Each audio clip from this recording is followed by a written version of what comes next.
A few years ago, someone challenged us to conquer 4 waterfalls in one day. But when it comes to waterfalls, we know exactly where to go. Laguna. Laguna is one of the places we often overlook, partly because its edges aren't laced with pearly beaches. Jokes on us because paradise isn't always made of sand and salt water. Many of its historic towns retain many pieces of its glorious past, and its cuisine showcases some of the best in the southern Tagalog region. Best of all, much of the province is almost untouched, still covered with dense rainforests concealing several magnificent waterfalls, especially the towns of Cavinti and Luisiana. Hey there, poor traveler! We are Vince and Josh, and here are 4 waterfalls you can easily visit if you have only one day in this part of Laguna. Before we begin, don't forget to subscribe to our channel and ring the bell to get notified when we upload new travel videos. Our first stop is Luisiana. Luisiana is actually a combination of 3 words, Luis y Ana, referring to Don Luis Bernardo and his wife Ana, who facilitated the foundation of the municipality, which was previously just part of a bigger town called Terreno de Nasonog. This town had been relatively obscure until Hulugan Falls was, quote, rediscovered, unquote, and has since captivated weekend adventurers from Manila. But Hulugan isn't alone. Nearby are 2 smaller waterfalls, both within a 30-minute rough trek of Hulugan. The first stop on our itinerary is Talay Falls. Before anything else, you need to sign up at the registration counter in San Salvador, where you'll be assigned a guide. After tourist registration, a tricycle ride will take you to the start of the trail. At this point, you need to tell your guide how many waterfalls you want to visit. As mentioned, there are 3 waterfalls in this area: Talay Falls, Hidden Falls, and Hulugan Falls. Hulugan Falls is by far the most beautiful, but the other 2 are worth a look too. But here's the thing. Each waterfall can be seen after a 30-minute hike on a rugged trail. If you're slow and inexperienced, like us, it can take even longer, especially if the path is muddy or slippery. Calculate and check if your schedule and energy level would allow visiting all 3 waterfalls. But my recommendation is this. If the trail is dry and you think you have the stamina, then go see all 3 waterfalls. Save for a couple of times when you would need to cross the river and climb big rocks, it's actually a pretty easy trek.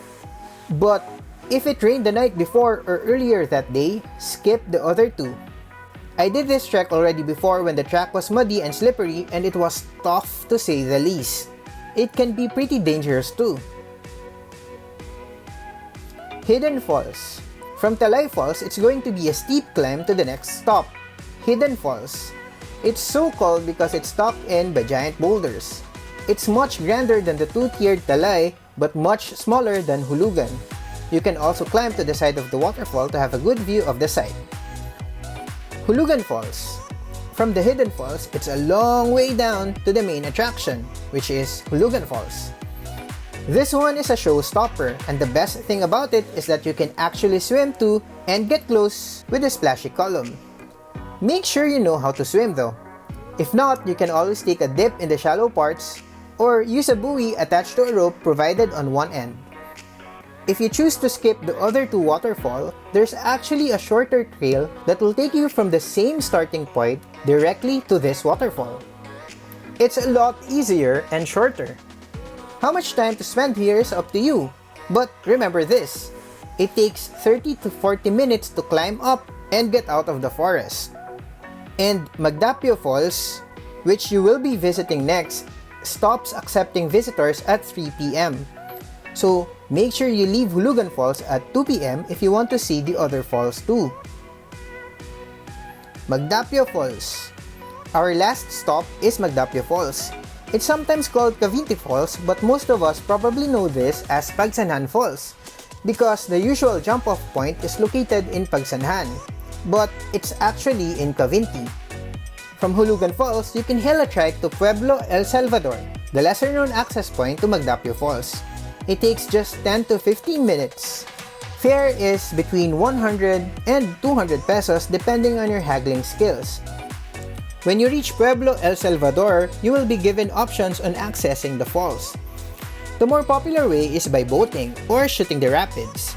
But since we were on a budget, we settled with the tougher but cheaper option, which is hiking and rappelling. The entrance fee usually includes the payment for the bamboo raft if you want to go into the Devil's Cave behind the water column.